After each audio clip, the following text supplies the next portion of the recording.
So he just followed. It's definitely interesting.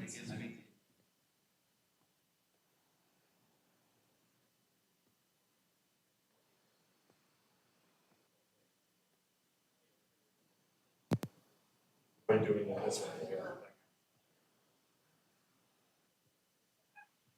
Can you folks hear me?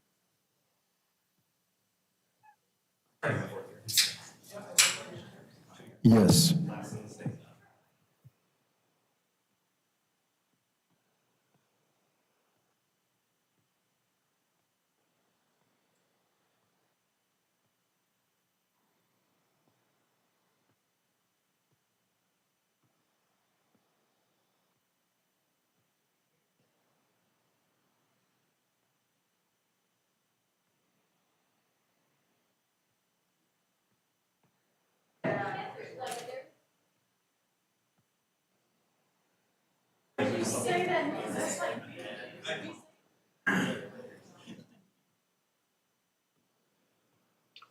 Okay, can anybody hear me?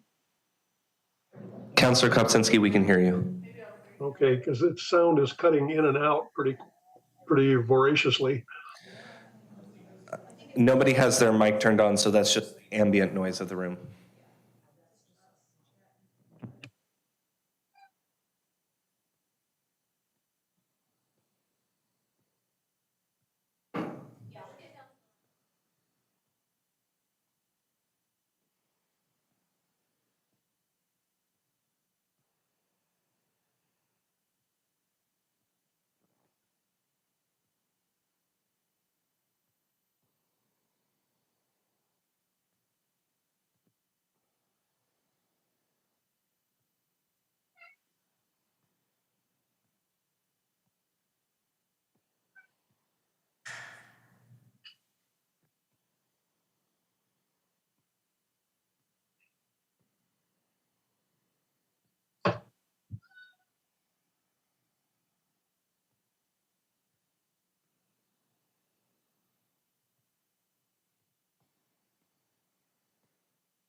One minute.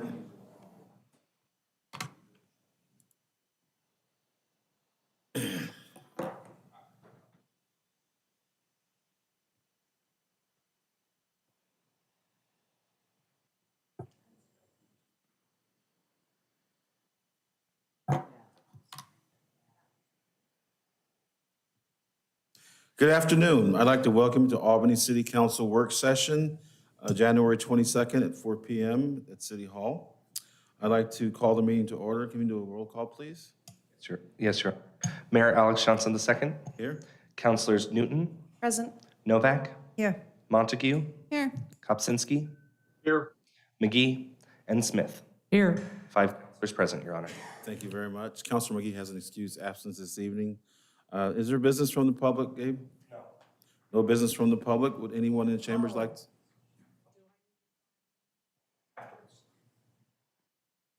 Do I need to sign that if I need to? Yeah, so I'm gonna ask anybody in the audience who would like to speak, you can do it now. Just come up and announce yourself and then kind of, you have 3 minutes to talk to us. Yes. It would be very helpful.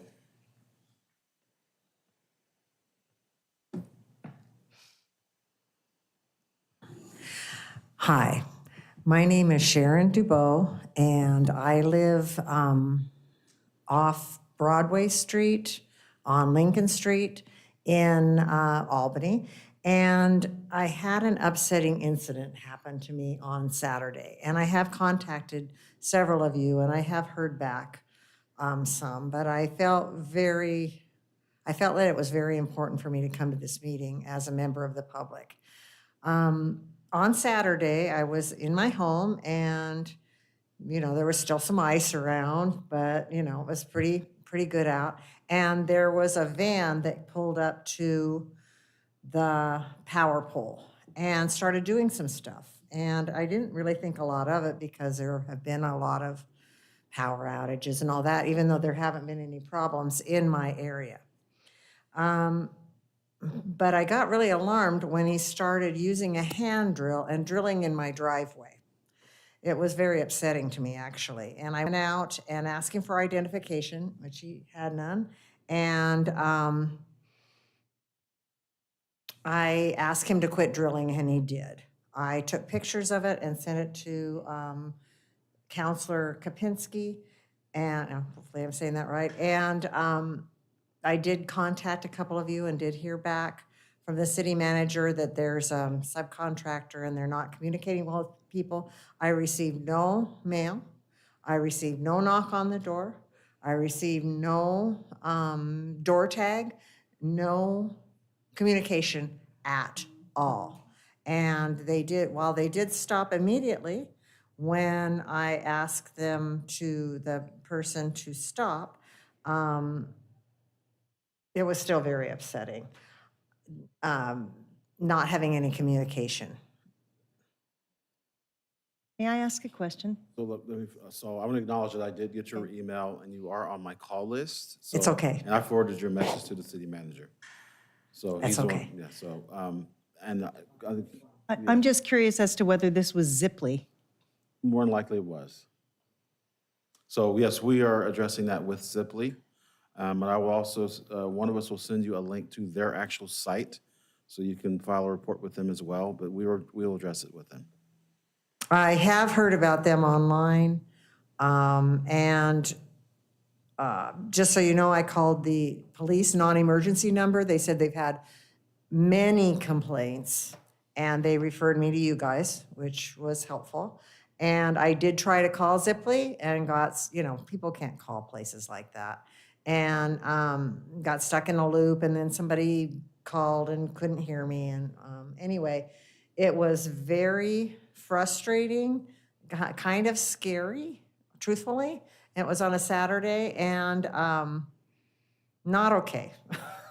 I don't know. And just so you know, I have heard from other people online in Albany Happenings that this has been happening for a while. And it was referred to an article in the Democrat Herald last summer about Ziply. And then in the article, it said that their contract was terminated or something with So the city. that's misinformation, but we have it under advisement, and we're all working on it. City manager assures me of that, and go ahead, Peter. Mr. Doyle, your complaint was forwarded to their vice president today, who's told me that she would call you. So I don't know if that's the call that you got where you said you couldn't hear them or they couldn't hear you. I tried to call them. Okay. I did not receive any calls from them. They said they would try to get a hold of you. And also You gave them my phone number? no, I gave them your address. So I don't know if they plan to visit or, Yeah, and sometimes I'm gone. I was gone for a while this afternoon. and the construction was stopped at that address as well until it's resolved. Yeah, would you- and I have seen them on Broadway, blocking the road and cable laying on the road and stuff like that. So would you mind if I gave her your address, your phone number? No, I don't mind. Okay, I will do that. Thank you very much for coming this evening. Thank you. Is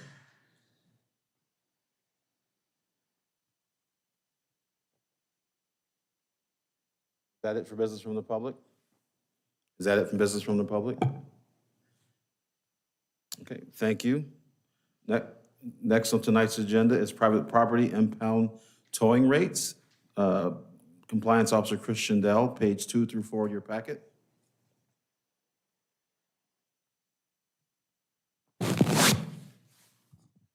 Sorry. So I came to you guys on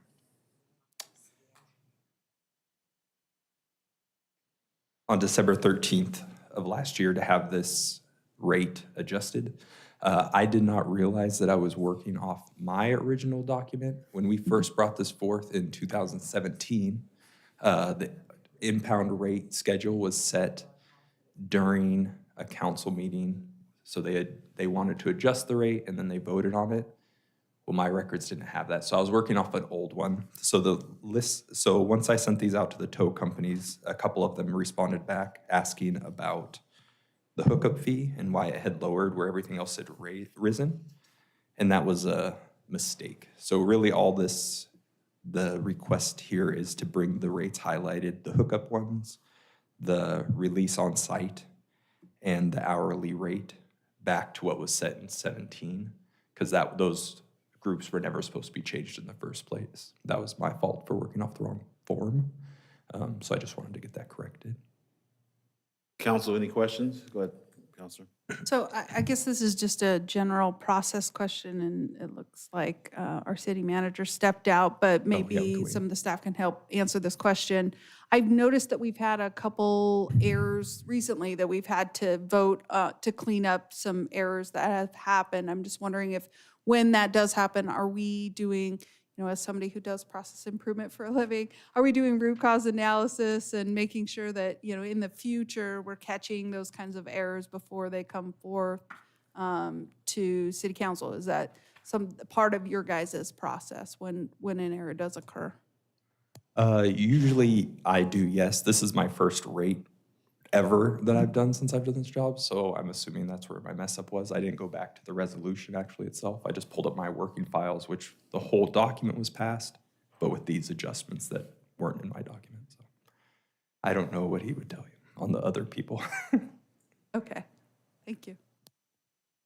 Councils, any other questions? Counselor Kopczynski? I'm okay. Counselor Newton? Counselor Smith? Counselor Novak? Go ahead, please. Is this on the agenda for Wednesday night? Yeah. Yeah, on the consent. The calendar? consent, correct. Thanks. And I have checked it 4 times since I did it. So. I'm always hard on process. stuff No, with it's good. people. It's, obviously you're going to deviate from your process sometimes, but I just want to make sure that we're building those robust processes to catch these kinds of errors. Thank you. No, that's why I wanted to come say sorry. Counselor Novak, Get you it have anything? corrected. Okay, thank you. All right. So Thank you, we'll- guys. We'll see you Wednesday night. Next on tonight's agenda, item 4, pavement management funding discussion. Director Bailey from Public Works, pages 5 through 8 of your packet.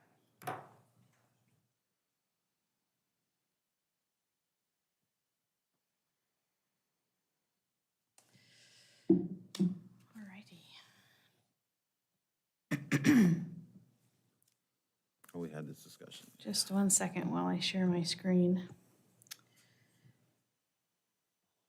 Councilor Montague, we do typically try to pull the official city record when we're doing things, but sometimes when you're new to a process, sometimes you just don't really know where to start. So, but typically we will pull the ordinance, the enacting ordinance or the resolution when we do rate increases and things to try to make sure we do the right thing.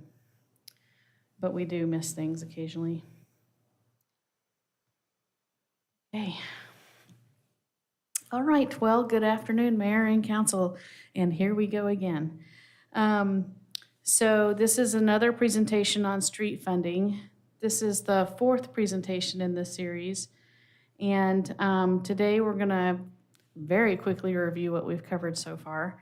And then spend some time talking about the target level of service for pavement management in the city. And we need to understand what you want us to do as far as level of service, because that will drive the revenue goal that we will set. And then we'll have some discussion on that. And then we'll talk about the very small list of possible realistic funding sources for ongoing street maintenance revenue, as opposed to the gigantic list that you got last time. So my standard disclaimer applies. All of the costs, estimates of potential work accomplished per dollar revenue source, potential generating estimates, and everything else is an educated guess. So it takes a lot of time to refine these things, and so don't count on any of the numbers in here. They're ballpark with error bars, but should give us a good idea of where to start. And by now, you should be able to recreate this drawing if I asked you to, of a pavement deterioration curve. But for those who might be watching for the first time, the figure on the right shows a typical deterioration curve of street pavement. They generally fail the same way, so they stay pretty good for a while and then drop off steeply over time to a point where there is no small maintenance that can be done. They just need to be reconstructed. The most efficient way to invest in your streets is by doing small, minor repairs and maintenance activities while the street condition is still in the fair, good, or very good condition. And then you pop it right back up to the top. And every dollar spent in the top part of the chart, if you wait until that street fails, it'll cost 5 times as much. So over time, what this chart depicts is that if we just let the street fail in the same period of time, we would have to reconstruct this street twice, as opposed to performing about 4 minor maintenance activities. So we would save roughly, instead of spending 5 times, we would spend maybe 1 time the amount. So it's a significant cost savings, and it's the optimum way to invest in your streets. This is the street preservation strategy we've been employing on arterials and collector streets, and it aligns with the strategic plan goal of keeping those roads at a PCI, pavement condition index, of 60 or better. Reminder, 100 is best, 0 is non-existent, and 60 keeps the road in the fair condition. So this investment strategy only works for roads that are in fair or better condition, and but it is the target that we shoot for on our arterials and collectors. This table shows the mileage and relative percentage of arterial, collector, and local streets in good, fair, and poor condition. So applying the strategy from the previous slide will work for almost all of the arterial streets and a significant majority of the collector streets, and about 2/3 of local streets. Of course, you have to have money to implement the strategy, but if we had that money, we could keep the majority of our road miles in good condition by relatively minor routine maintenance. The problem is those failed streets. So the streets that are in poor condition, of course, need quite a bit more investment. For arterials and collectors, we do have some funding sources available currently. So the STBG funds, Surface Transportation Block Grants, which is federal funding that comes from the state, that can only be spent on arterials and collectors. And then transportation SDCs can also be used for some of these significant roads in town to reconstruct them once they've gotten into this very poor condition. But there is no funding source available for local streets in poor condition. And so that bottom right-hand corner of the table is really the problem. What do we do about these streets? We have no dedicated funding for these streets. We only occasionally can do minor maintenance on these streets when we might get a grant that is really for an adjacent purpose. So for instance, a Safe Routes to School grant might improve the approach in front of a school. So we might be able to get a block or 2 of a local street done through a grant such as that, but there's no funding for these failed local streets. And it's a growing problem because we have limited funding for the fair and good local streets, so they tend to just slip down, just constantly slipping down. Previously, we presented estimates of the funding gap between existing funding for street improvement projects and what we would need if we wanted to achieve a goal of a PCI of 60 or greater on all streets, including local streets. So we've refined those numbers a little bit, and we have them here on this table. These dollars are in addition to current funding the city already receives, such as gas taxes, STBG, et cetera. In order to get the remaining sections of arterials and collectors that are in poor condition up to good condition, and to maintain those that are currently in good and fair condition, our estimate is that we need an additional $1.5 million per year. Now, $1 million is a lot of money to each of us individually, but in terms of this, that's almost achievable. Like, we're almost there. We can almost fully fund our arterial and collector program. For the local streets, if we broke them up into the streets that are in good and fair condition and just need those relatively minor maintenance strategies, in order to keep the ones that are in fair condition in fair or better condition over time, we need about $3 million a year. And then the large bucket, of course, is the failed local streets, where we would need $8.3 million a year for 40 years to rebuild those streets. So altogether, that added up to $12.8 million per year, which we talked about in a previous meeting and is not achievable, but you need to understand the scale of what we're working with. So we're going to break this down into dollar amounts and try to build an initial level of service and corresponding revenue target that goes with that. So the first part of our strategy is to keep the good streets good. So this has been our strategy for arterials and collectors for many years, for decades. And you can see that in the current pavement condition index, because we focused on those streets and they have some dedicated funding sources.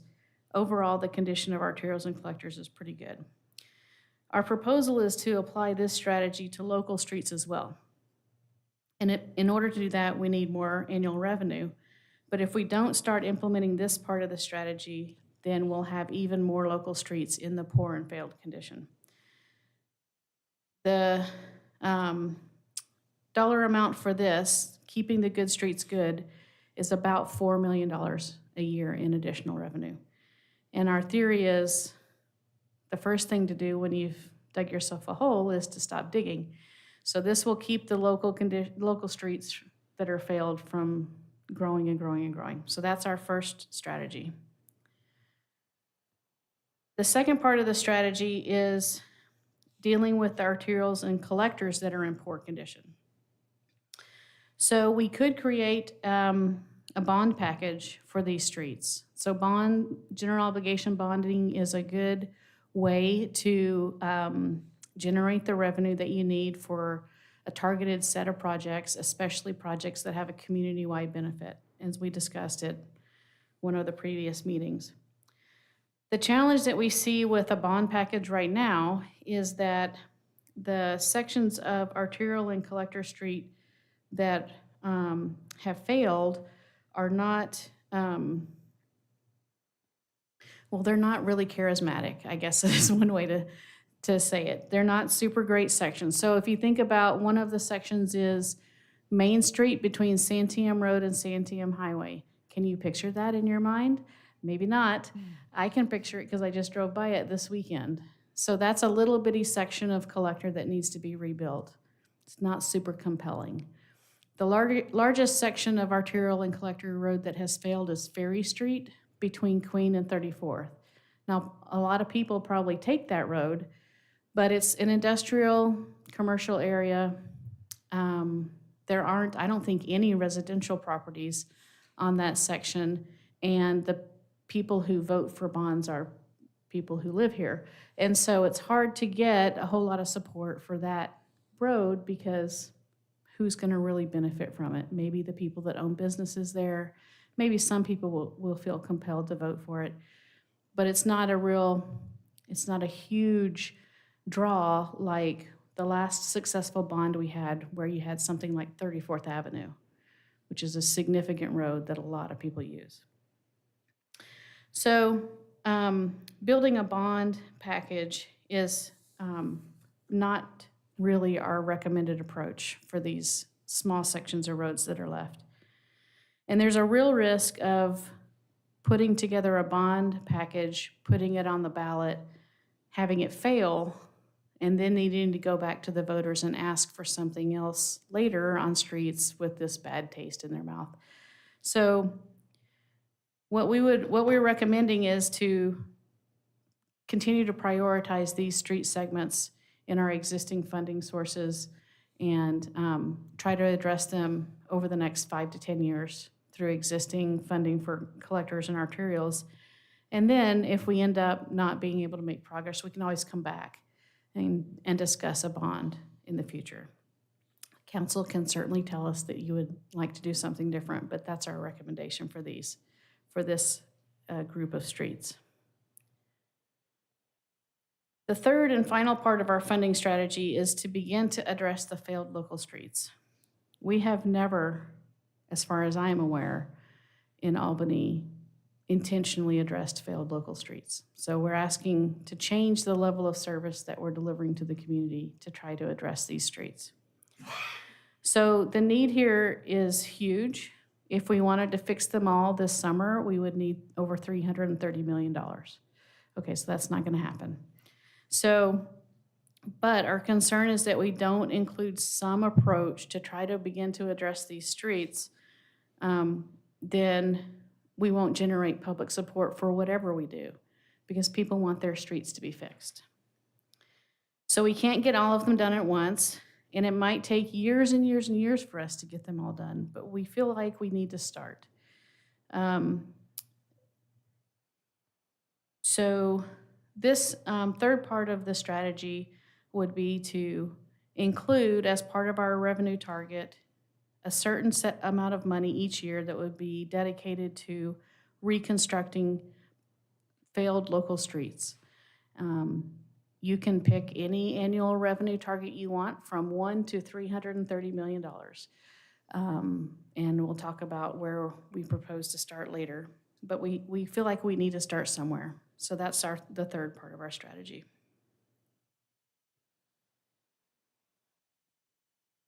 So when you add the funding needs together for the three strategies for the level of service for streets, which are keeping all of the streets that are in good condition good and doing something to repair the failed local streets, you end up with, $4 million to keep the good streets good, and then I somewhat randomly picked $2 million for the failed local streets. You can pick less or you can pick more. I'm just showing you $6 million as a total here for purposes of discussion.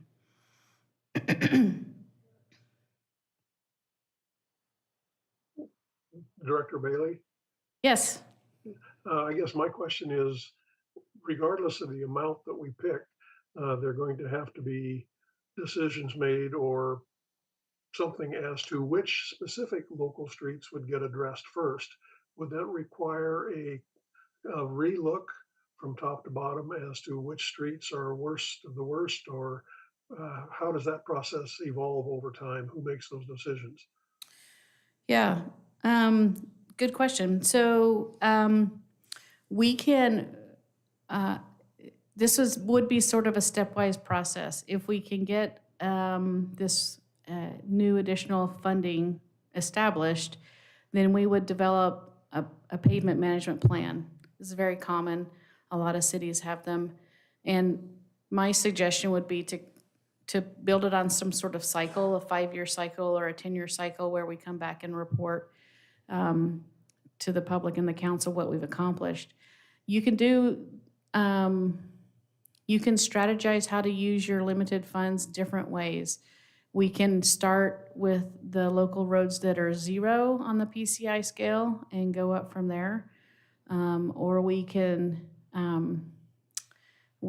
do something, we can spread them and try to ensure they're spread across the city in some way, or we can group them so that we have projects in neighborhoods that make sense, where you can mobilize a contractor to one limited area, get that work done efficiently. So what I'll say is what we've done with sanitary sewer is we have sort of a hybrid approach. We have every year we generate our top 50 worst pipe segments out of our asset management system, which we could do the same thing with streets. And we apply some other factors, so things like pipe segments that are near waterways would score as a higher priority than those that are not, or pipe segments that serve a critical facility might score higher, et cetera. We could do something similar for streets, create a local street that serves as a minor collector might, for instance, score higher. We can create that kind of system. And then what we do on sanitary pipes is we look at where these pipes are on a map. And if, worst pipe number 1 is adjacent to worst pipe number 14, we might just do both of them, because rather than disturb that same neighborhood twice, we'll just knock them both out. So it's efficient for the contractor, it's efficient for the neighborhood, and works better. So probably we would develop some sort of process similar to that, where we try to be smart about how we're using this limited money and get, the most efficient use of those funds done. Thank you. Well, that's a good stopping point. I have several more slides, so I'm not done. But this is a good place to stop and ask you if you have any concerns about this. Would be a new level of service, a new approach to road maintenance in Albany. Do you like it, not like it? You're concerned about things, how the strategy is constructed, or how the initial revenue target was built. Counselor Smith?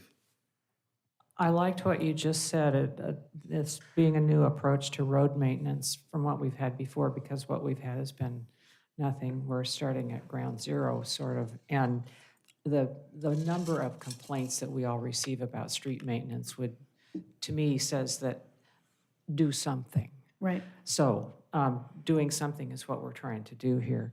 I have a question about another remark that you said about roads that would be classified as 0 on the PCI scale. Is that a road that's currently developed to urban standards but has just been neglected to death, or something where we have an oil mat on an old gravel street? Chicago between 30th and Yeah. 34th comes to mind. I think it's probably a mixture. And the other thing that the engineers have said to me is, once you get below 10 or 15, it doesn't matter. They're all practically 0 at that point. Okay. But I think we have a mixture of those things, and I think we also have a lot of local streets in poor condition that, for instance, may not have sidewalks associated with them. And so this includes curb, gutter, and sidewalk. So the cost estimates to rebuild a local street included adding curb, gutter, and sidewalk. And then stormwater would pay for if there was needed storm infrastructure there. So it wasn't necessarily, it would be an improvement. We're not going to take a oil matted county road and leave it like that. If we have the right of way and it wouldn't, just kill the project, we would build it to an urban section. I have a question. Counselor Novak? My family moved here in 1970. I know you've been in your post nowhere near that long. You're not Well, I even that haven't old. been on this earth But that here's long. So here's my question. As someone who grew up here, we have never, ever, ever in the city of Albany addressed our local roads? I would just say in modern, I hate to say modern times. I was just born in 71, so I'm not that old. But in, the last 25 years, we have not had a strategy to repair and reconstruct local streets because we don't have the money. We can say we would like to, but it just has been, and Stacy can maybe correct me if I'm wrong, but I don't think that we have had an ongoing capital program for local street improvements. Stacy can throw something at me if I'm wrong. Okay, I'm just a little stunned to think that that was never on any council's agenda ever in, I mean, I don't know, it just Well, it's blows been my on the mind. agenda. But- Oh, no, it's been on the agenda. I mean, I had that picture from my fifth grade class in 1982. I mean, it's at least as far back as 1982, the council has been discussing, we need to do something about our local streets, they're falling apart. Since So it- 82. It has okay, been on the and agenda many, many times. I guess, okay, and this is my final comment as far as that goes, is that I just have a hard time wrapping my head around the idea that the city hasn't, like that hasn't been part of, I know that roads used to be in the budget, so somewhere in there, unless I misunderstood, there used to be some degree of, I'm giving you the wrong impression, I think, that we're not maintaining our streets. So we have had a slurry seal program, for instance, where streets that are in reasonably good condition could get a slurry seal. At one point, I think we had enough funds that the entire city was slurry sealed over a 5 or 10 year period. We do not have that money anymore. We have always filled potholes and, responded to complaints and done the best we could, but as far as like looking at a failed local street and saying this one is on the list for next year, no, we do not have the money for that, to completely rebuild a street. We haven't as long as I've been here. thank you. Councilor Montague? I think this is a good, I was going to wait till business from the council, but I think this is a good point to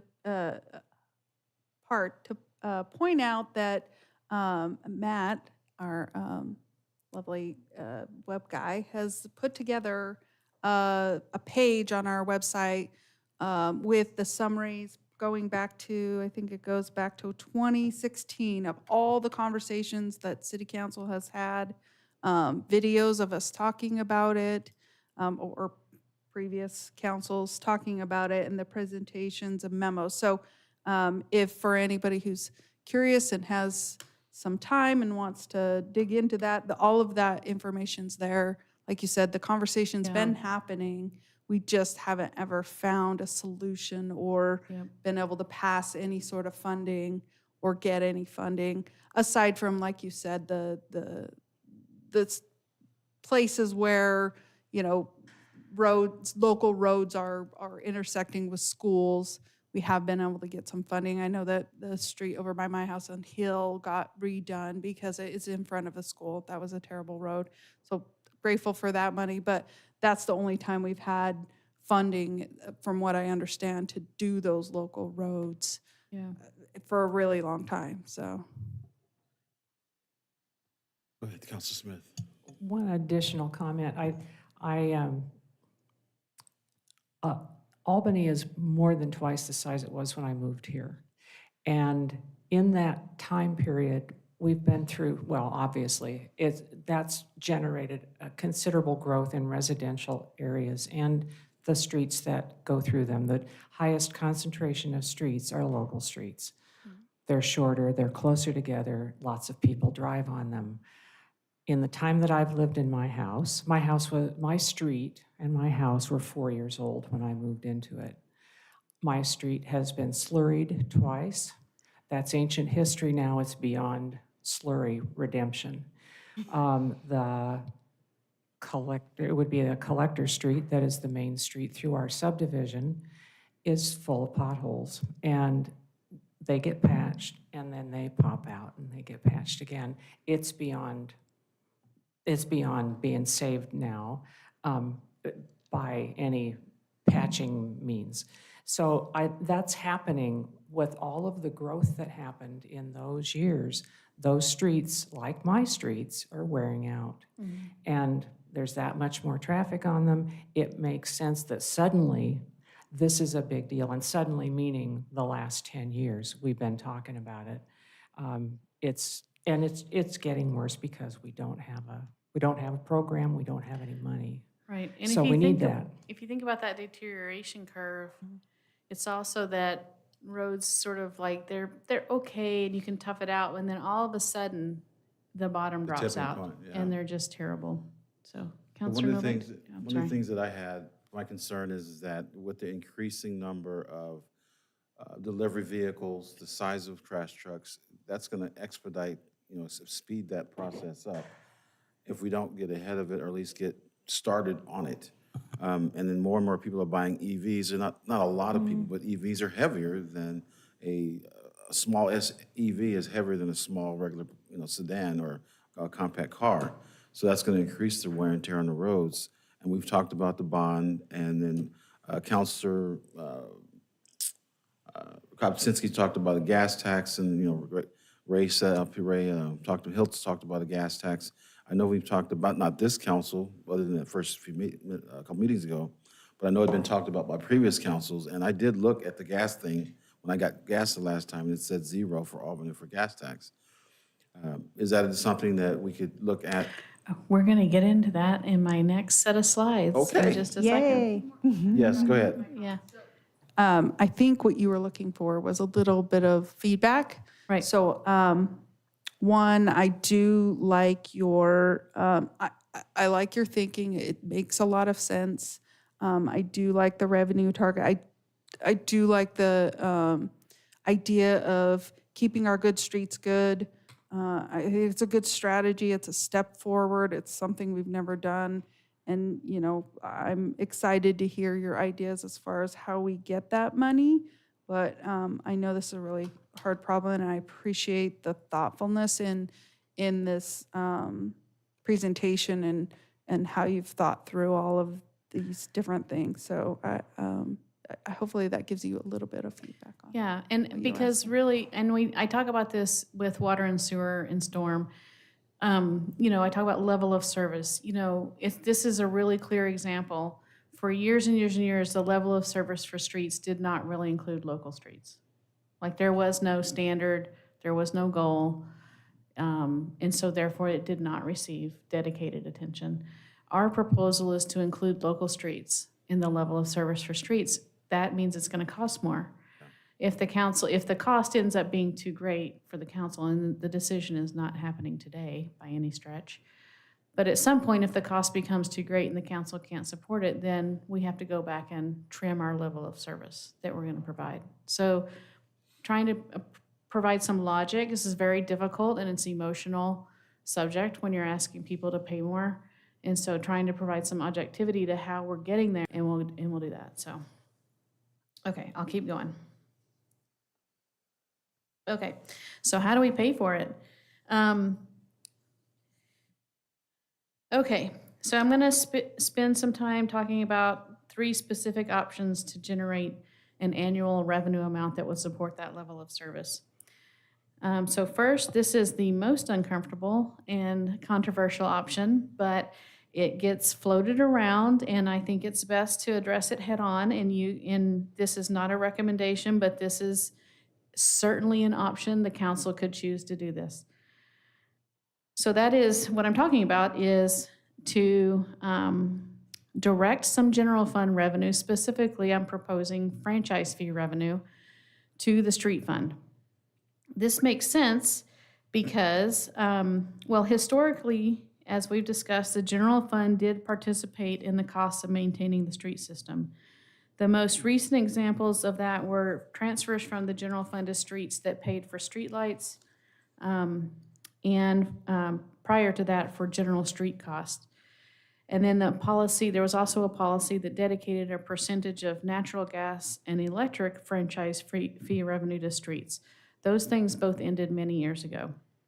So one option that the council could choose is to direct all or some of the franchise fee revenue to the street fund.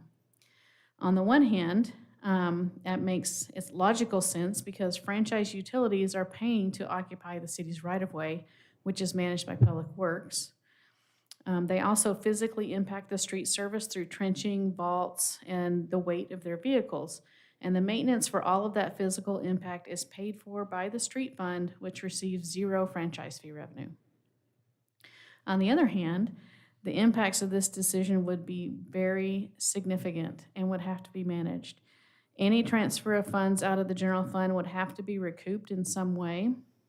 The impacts would be on programs that depend on general fund funding, which includes police, fire, parks and rec, library, municipal court, and planning. Depending on the dollar amount the council might direct to streets, the city services fee could then be increased to recover those funds. So city service fee revenue goes into the general fund. So you could say, taking franchise fee revenue, we're giving it to streets, and now we're gonna raise the city services fee to recover an equivalent amount. The problem is, the city services fee would have to go way up.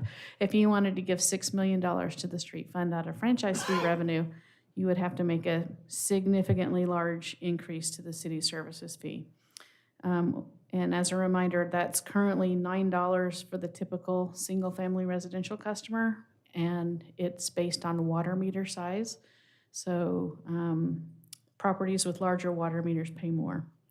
And last year, the city services fee generated $2.8 million at that level. So if you want to add $6 million to that, you have to raise it by quite a bit. I personally also have a concern with continuing to depend on the general fund for streets. This is the structure that was in place in the 80s, 90s, and early 2000s. And as the need for funding for other general fund funded programs grew, money was clawed away from streets until it was all gone.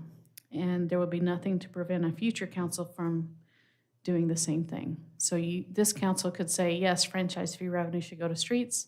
20 years from now, the council could say, nope, franchise fee revenue needs to stay and pay for general fund funded programs, and streets is left out again. Yes. Councilor What, thank you. When I first came on the council, my very first year, I didn't know anything about franchise fees except that I had all these fees on every bill like everyone does.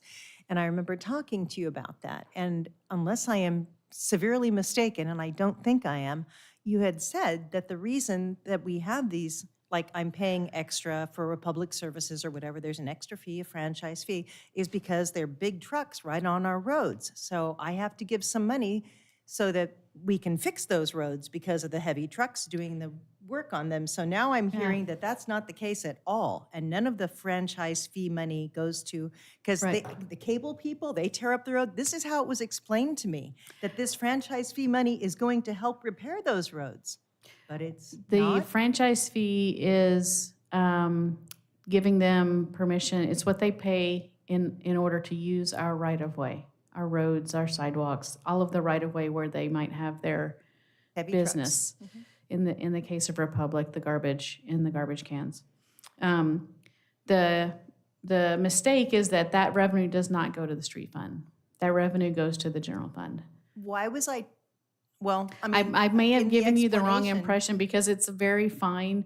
It's a use our streets, that money goes to streets, but it doesn't. Okay, well. I'm sorry that I Okay, gave yeah, you. a big balloon just popped really Sorry about loud that. in my head because Yep. I honestly, for the last 3 years, I've been living under that misapprehension that franchise fees exist to repair the roads because they're using them No. and they're. And actually, it's very unusual for franchise fee revenue to go outside the general fund, we found with other cities. Most of the other cities keep their franchise fee revenue in the general fund. It's typically how it's done. But then the general fund would generally have something in it to help repair streets.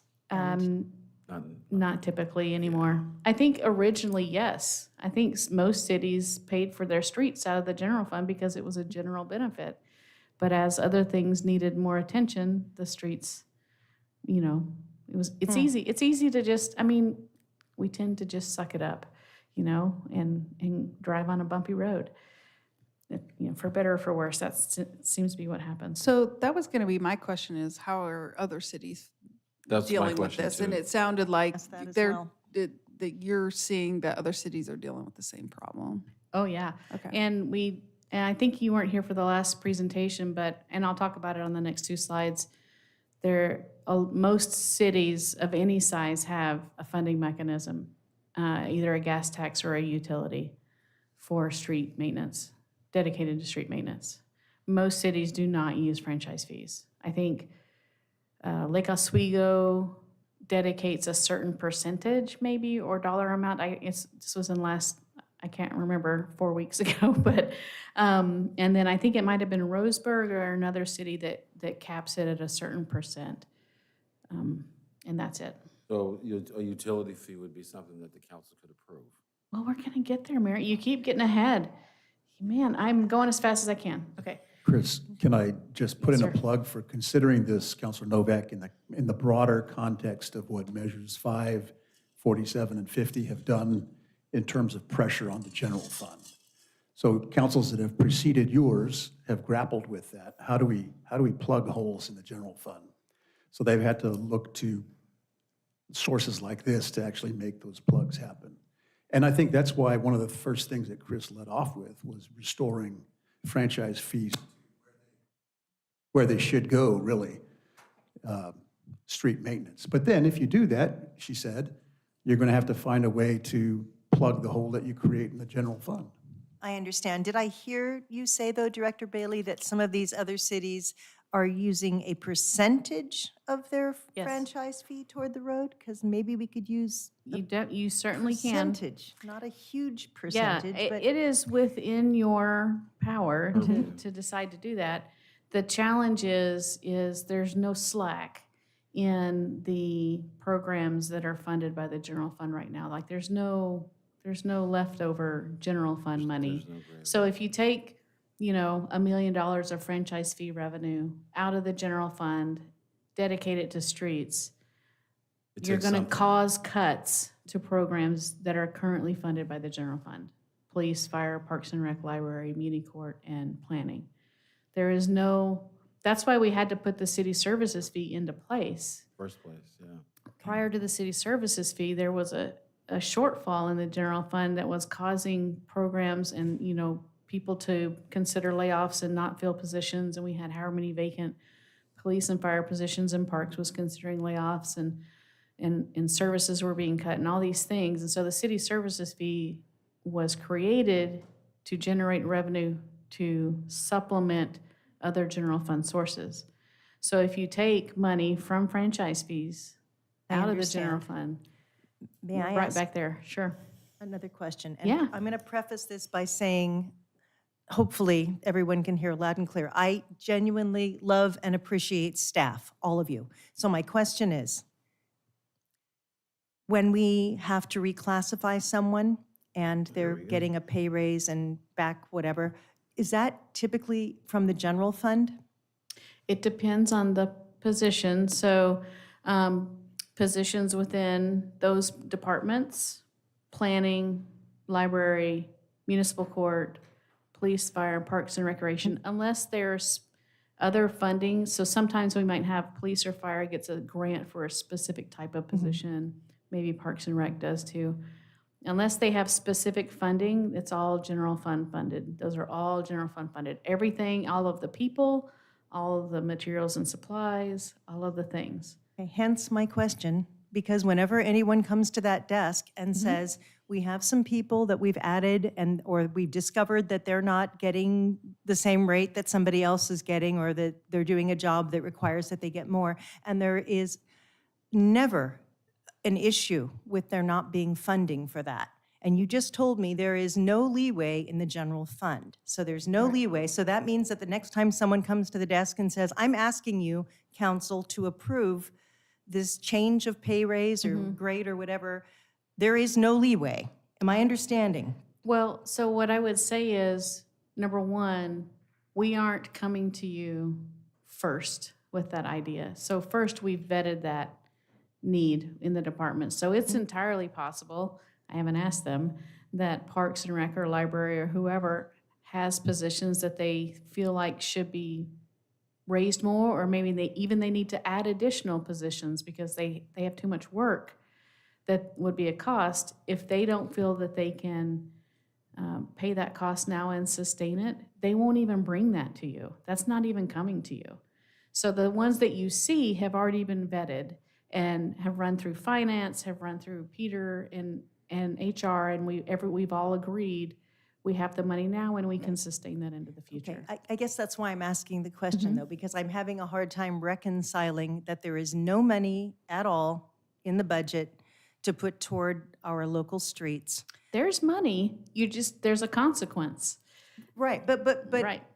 there's no consequence if someone comes before us and says, we need to change this, we need to add a person or increase their pay. There's never any issue there. There is a consequence, though.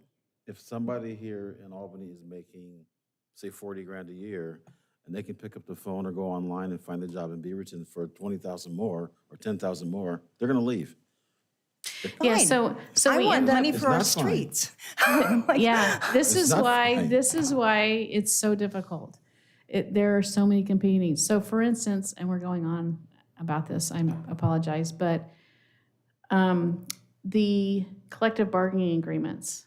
So part of that whole process, we end up with wage increases that we negotiate and agree on, but it is to keep us competitive with our people that are trying to steal our people. We have Albany consistently trains up good people and loses them to bigger cities that can pay more. That happens in every department, I'm sure. I can ask people, it happens to us.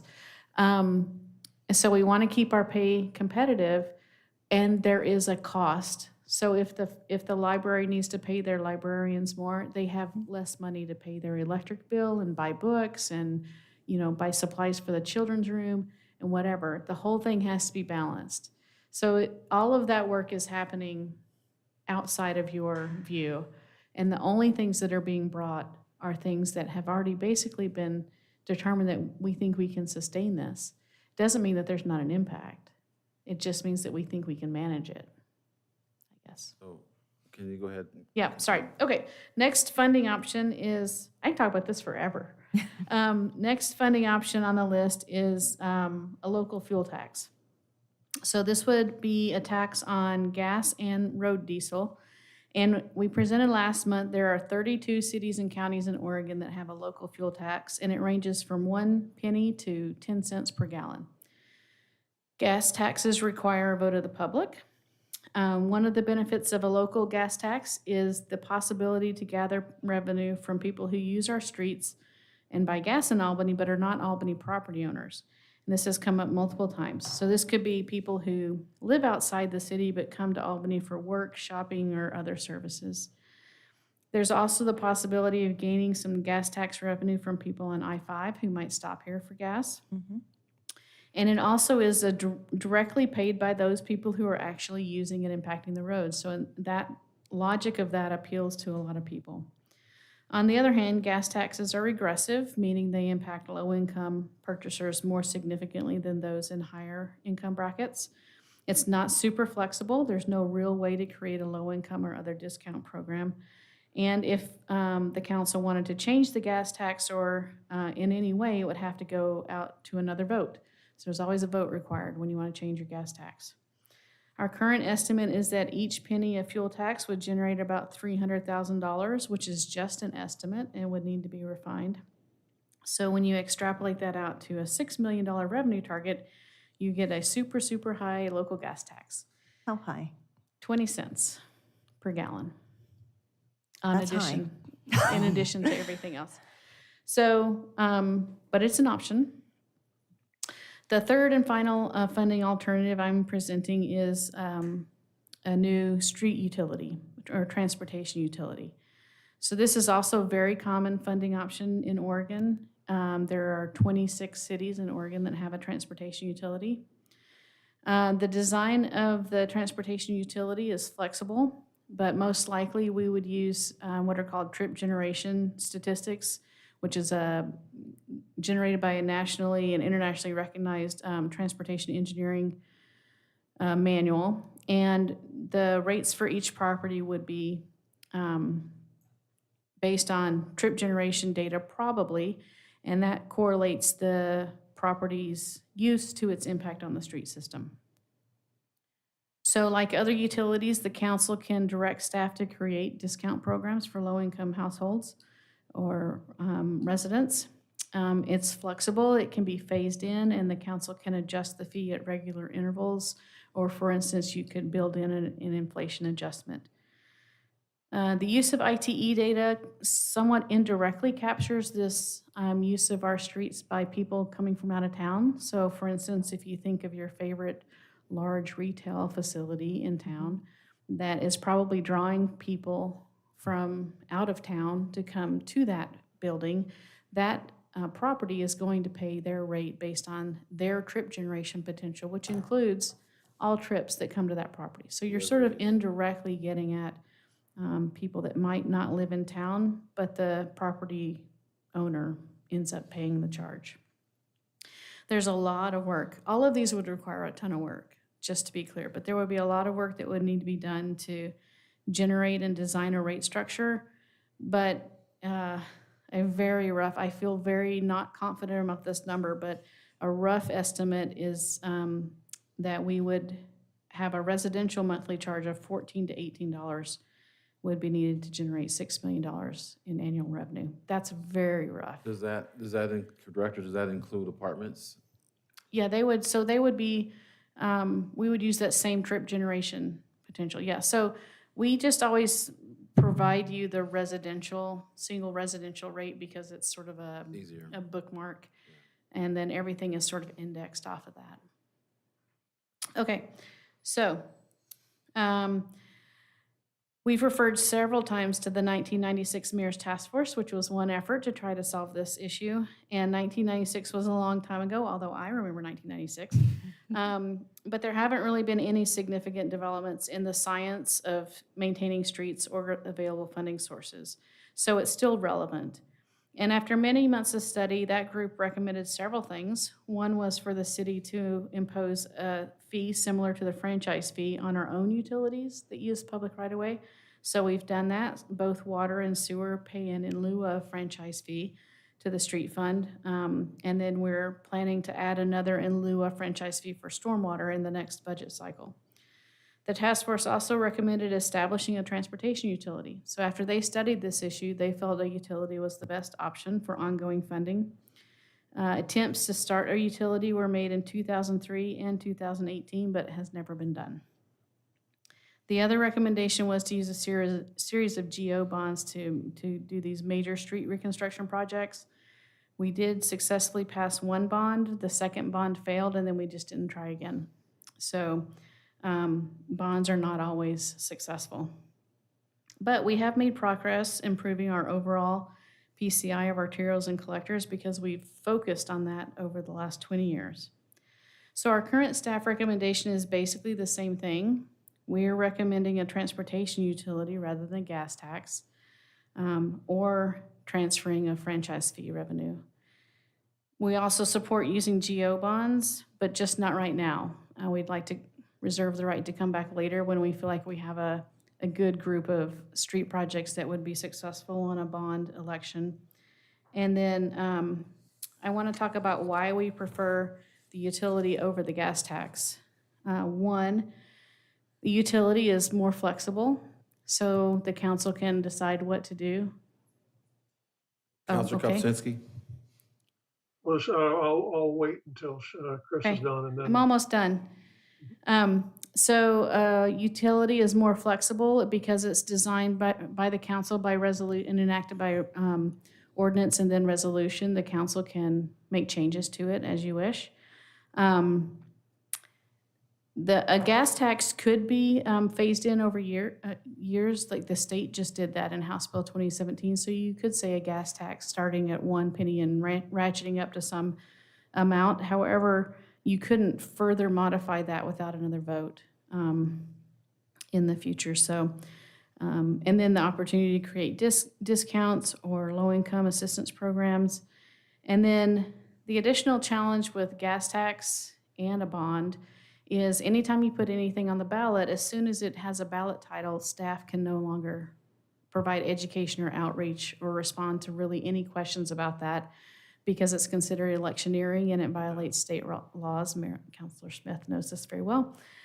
So anything that's done, if we're going to put anything on the ballot, it needs to be after a long and robust outreach process where we can get all the information out that we feel like we need to get out, because once it's on the ballot, we can't talk about it. You guys can talk about it, counselors, but staff can't talk about it. So, in conclusion, Street funding has increased because state gas taxes have increased and in lieu of franchise fee revenue has been added, but there are still not adequate funds to even accomplish the current goal, which is a PCI of 6 or greater for all arterial or collector streets. This is not a new problem. This is not an uncommon problem across the state or the country. We have a limited number of options to create an ongoing street maintenance fund. And as a first step, what we're proposing is a level of service that would keep the good streets in good condition through strategic maintenance while the PCI on those streets is above 50. And then we'd also begin to reconstruct the failed local streets. Our proposed annual revenue target for that is $6 million per year.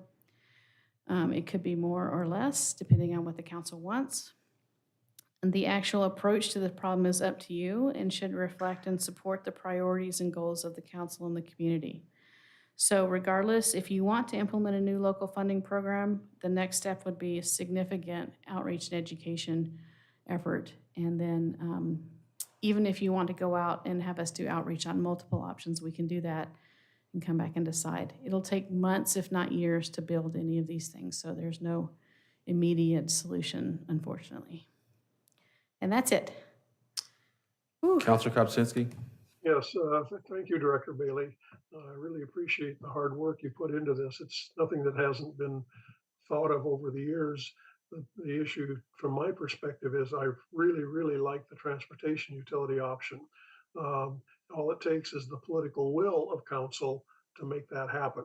And that's basically what it boils down to. And I'm all in favor of a transportation utility over the other options that have been presented. Thank you, Counselor. Counselor Novak? Thank you. I also appreciate your hard work and your presentations. I actually look forward to your presentations, believe it or not. That makes I one really of do. us. So, I actually, in the past, probably would never have been excited about the idea of a gas tax. But let me tell you why I think that is our best option, if I may. When you first, I said, how high? And you said 20 cents. And I was like, oh, that's high. Well, guess what? If I fill my car every week, which I don't, it's rare for me to fill my car every week, but if I put in 50 gallons and it's 15 gallons a week, say 20 cents higher than normal, that's $3 more. $3 more if I fill my car every week is $12 in a month. $12 is less than $18 for a tough. And I think if we're focusing on local streets and we tell people it's local streets that are going to be funded through this, because, and you said we're practically funding our arterials and the corridors and all that with our current level in our budget. But I think we can sell this because we all get so many people complaining about local streets, and I drive on them. I drive on streets not in my neighborhood. My neighborhood was slurry sealed in July. And I'm grateful for that because we want to keep it good. And I understand these things. But I'm telling you, a gas tax, even at 20 cents, when you spend 5 seconds to do the math, is not as horrifying as it initially sounds. And it has the added benefit of everyone who drives through this town and needs to put gas in their car anywhere in this town, they're contributing. And I think that's wonderful because if they drove on our roads to get to the gas station, it's really nice if they help pay for our local streets. So I am voting with all my heart when it gets to that point for a gas tax because it makes the most sense, I think, financially. It's less of a burden having done a small amount of math. Okay. Counselor Montague? I actually think that the best approach would be a combination. I was thinking about, I think it is pretty easy for us to, fairly easy for us to implement a tough, but as we increase the PCI for the local roads, as we are investing in reconstructing those roads, our costs for keeping those roads good are going to, that is going to go on to the keeping the good roads good, right? Mm-hmm. So what I think is, we implement the utility fee and then propose, I like what you said about the gas tax that increases over time to a certain amount, proposing that, knowing that we could use that money as our local roads are fixed and we have more that we have to maintain, we could use that to continue to maintain those, for the ongoing maintenance, increased cost in ongoing maintenance. So I think a combination would be best. And then I have one question. I know you're doing a lot of guesstimation for some of these numbers. It's really hard to calculate, but have we thought about what would it cost us annually once we do get all the local roads above the 50 PCI? Because that's kind of like the end, right? I mean, obviously it's not the end. It'll continue to happen, but. I don't know if Chris Serkluski is here, but I do know that is he sitting back there? We can run that in the Street Saver program. And I think that that table that showed cost per year for 40 years includes shifting of roads to the different categories. So I think that dollar amount is built into the algorithm of the way the database sort of says, okay, this road is good, now it goes up into this maintenance strategy. But I'd have to confirm that. Okay. There's never no cost. Right. There's always. Yeah. And then the last thing, now I'm totally, the reason I like the utility funding was our ability to give that discount for low income. But I also don't like the idea of our residents shouldering the entire cost of that. I do like the idea of passing on some of that cost to those who are driving through our city and are utilizing our roads. So I think a combination is the best approach, in my opinion. So to add to that, though, my question is that as we move more or more affluent members of the community move to EVs, so they would still be using the roads and putting that weight on them, how would we capture their part of this, other than the utility? Because I know, I was just doing what Councilor Novak did, I have a 20-gallon tank in my car, it's gonna be $5 additional for a tank full. That does not bother me, but it will bother some of my clients that are on fixed incomes. But the people with EVs, again, would escape having to pay that fee. So I think way back, I proposed an assumption that the state gas tax program would have to evolve to collect some sort of revenue from EV users. And they've already have proposed some things that are, I don't know how well they're working, but I think we would have to assume that any gas tax we got out there and got approved would have to have that same sort of flexibility to, instead of getting gas tax revenue from the state, maybe the city gets its proportional share of EV registration cost or whatever the replacement mechanism is. We would have to try to construct our local program to line up with the state like that. So it's very messy, and I am not 100% confident that the state's going to get that figured out super quickly. But, however it works, we would have to work with the state fuels program to figure out if we could structure our local tax to mirror what they're doing in some way. Because I will tell you this, I know people that would vote no if that's not addressed in whatever we decide to go forward with. It's hard to know how to address it right now because the state hasn't figured it out, but we can look, that's something we'll have to look into. Councilors, anything else from council? Councilor Direct, go ahead. Do you have anything else? Marilyn, Councilor Smith has something. I like the idea of a combination, as well as Councilor Montague said. I lean heavily towards the utility as the primary solution. I'm skeptical about the potential for passing a fuel tax, having been through several votes in the past. The fuel tax in Albany has sort of the same appeal as sales tax in Oregon. It's like, hell no. And I don't know if views have changed since the last vote, but I'm guessing maybe not. Well, I'd like to be optimistic. I'll just say that the last time a gas tax was put on the ballot, we did not have adequate time to try to do any kind of outreach and education. And so, I mean, I'm hopeful that we could try to convey what the council's intent would be for this gas tax money if we get to that point, and how it might benefit everyone. But I am with you in that I am skeptical that it would pass, but, you know, people surprise you. Which ballot would you put this on? Which ballot would it go on? Oh, it's, Probably next November. I can't, I have no idea. No, it would be at least a year from now, if not more. It would have to probably be on a special election. I'm guessing it wouldn't be in a national Question. election. One other comment.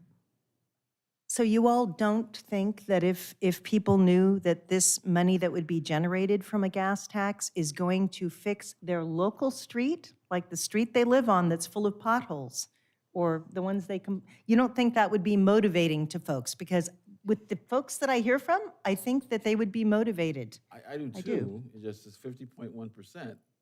I understand. And the Right. other thing I want to, no one has mentioned this, and I didn't think of it, quite honestly, until just a few minutes ago, but in terms of fairness, the utility thing is not so fair if you're looking at it from the point that a single person in a household with a single car is paying the same rate as a household with 4 drivers, or 2 drivers, or 3 drivers, or whatever. If everybody's paying the same utility fee, that's not fair. Well, Well, so that's a good question, though. Would it be by car at that residence, or is it So one flat typically the fee? way transportation utility fees are, I mean, we would have to design it, but typically they are by class of property. So single-family properties would all be paying the same thing regardless. And we are not, please don't make us go out and survey how many cars each house has. There's a guy in my corner with 6. That would be bad. So it would be every single-family customer would pay whatever the rate is. Now, what we have done is implement low-income or, you know, size-type differentials. Multifamily typically is like, so if a single family is 1x per single family, a multifamily might be like 0.7x per unit, because you get some efficiency. Not everybody in an apartment building has as many cars as a house does, so multifamily tends to pay a fraction of the overall single-family rate. And then commercial and industrial properties pay a trip generation rate. So, you know, a restaurant, a small sit-down restaurant pays whatever that rate is, but a restaurant with a drive-through would pay quite a bit more, and so on and so on. So I understand your point. And as far as would people vote or would people not vote, that's part of what the year would be, is trying to figure Lobbying. out, you know, so it sounds, I don't know if there's other counselor comments. I did have one. Okay.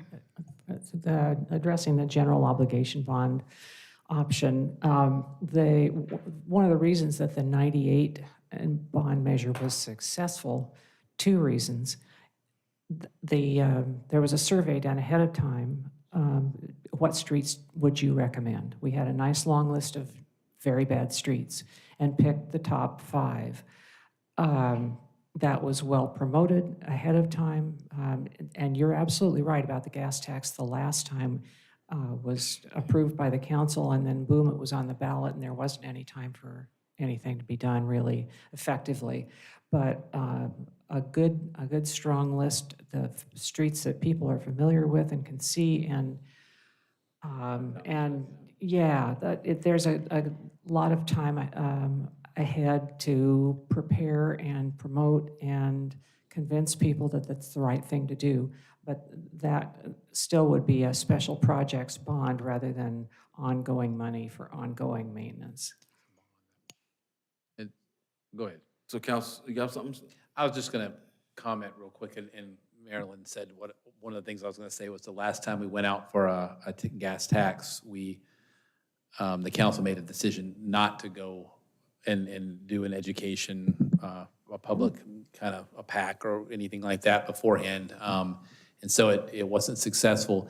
And look, there's about 35-ish jurisdictions in Oregon that have a local gas tax. So one of the things that Chris was talking about is, to get to 6 million is 20 cents. That's never, I don't think that would ever pass, because that would be twice as much as the highest one in the state, which is Portland. Portland has a 10 cents a gallon gas tax, and they are about double the second highest in the state. So we would be, anywhere from 4 to 5 times higher than anybody else. But the combination is I think, a good idea that some of the council has talked about.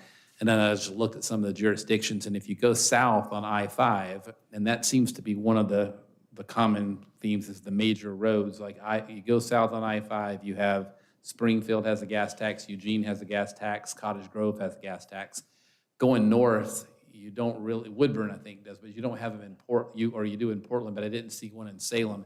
And then on the coast on 101, there's a bunch, and interestingly enough, those do a hybrid where they will put the gas tax only in effect, some of them anyway, are only in effect from June to October, so they're catching the The tourists, tourists. yeah, that are coming through and stuff, so yeah. Maybe which- we could do that. Yeah, Considered, no, so anyway, We're not that's, tourism. yeah. We're not- So we do have, I don't know, But the volume not of tourist tourists going season, over but, there is a hell of a lot more than here. well, that's true. I don't know. Yeah. I just don't want to put a big burden Yeah. on. So I think. sounds I like think that- a hybrid would be probably. Right, so it, something- it sounds like your direction is you want to include local streets, so the level of service is expanding. And what I think we'll do is we'll go out and start doing some work on the base structure of a gas tax and a utility, and see what those might look like, and generate better numbers for you.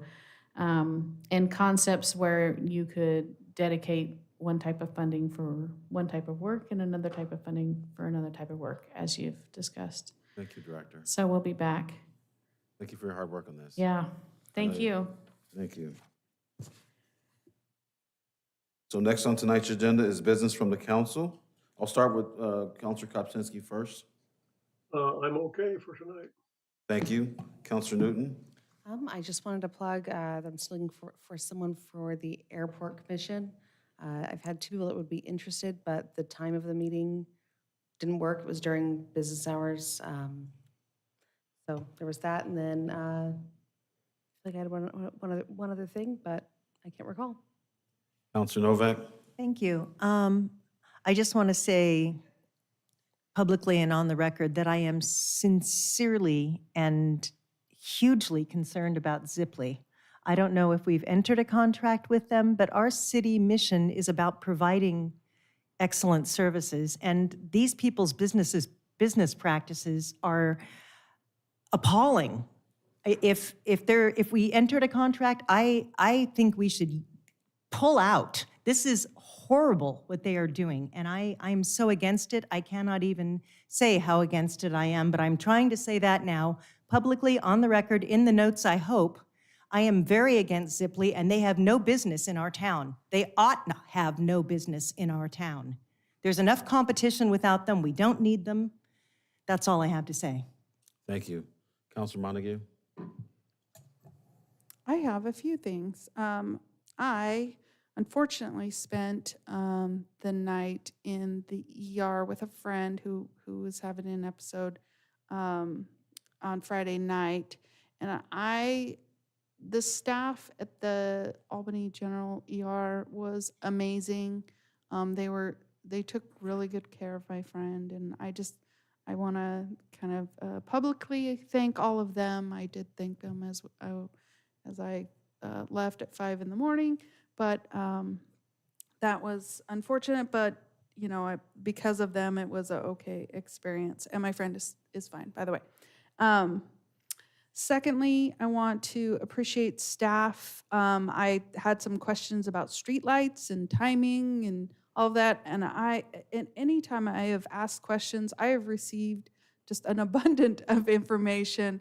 It is awesome. I really appreciate the detail and just thoroughly answering my questions.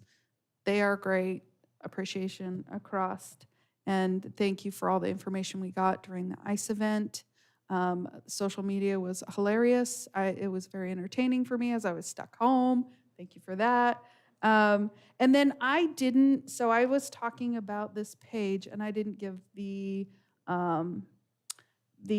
web address. So this is on albanyoregon.gov /streets/meetings.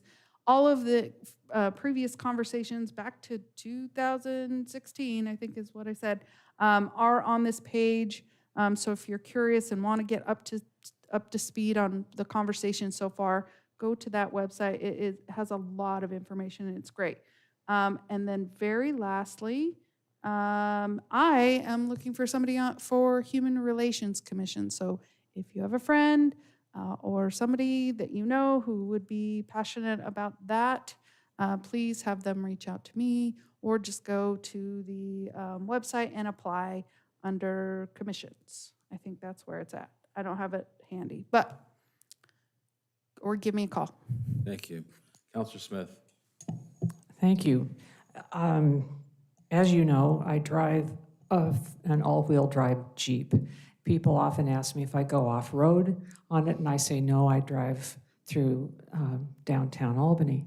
And on my way to work, on my way down here this evening, I did my usual route down Madison Street and 3rd Avenue and found I'm sure that Rob's aware of this, the intersection of 3rd and Jackson and 3rd Avenue in front of Albany Christian School is real bad. So, and I know it's too wet to do anything about it, but just add me to the list of probably 100 other people who've already told you. Thank goodness for all-wheel drive. I think that's all I have this evening. Thank you. I just had a couple things. One, I was during the ice again, I guess you call it. I drove to each of the shelters, the places that were designated as warming centers, and I was quite happy to see that Second Chance was at capacity. I went there every day and just took a look, talked to folks, and they were really appreciative of being in Second Chance, having that available to them, so I appreciate that. And also, I went by the fire department, I went by the library, I went by Calvary Baptist Church on 34, and they were not as utilized as I thought they'd be. So I appreciate those organizations for being available to folks. And other than that, I'll reserve everything else for Wednesday night. I know Matthew did a great job of putting out there about the If I Were a Mayor contest. So the teachers do have that in hand. I'm excited about those group of kids for this year for the contest. And with that, I'll turn it over to the city manager. Thanks, Mr. Mayor. The only thing I have is to let you all know that the mayor and I both attended a legislative breakfast in Benton County on Saturday morning and heard updates from Senator Gelser-Bluen and from Representative Rayfield, who indicated that the upcoming short session, which starts February 5th for 35 days, will focus on trying to fix Measure 110, number one, and number two, on housing and homelessness and trying to increase the stock of housing in Oregon. So you'll remember those 11 steps that I briefed you on a couple weeks ago. There's still time to talk to our legislators about those. And also we'll be working with both our representative and our senator trying to get help in infrastructure development to make us more capable of helping with the housing stock in Oregon. And that's all I have. With that, I will see you all Wednesday.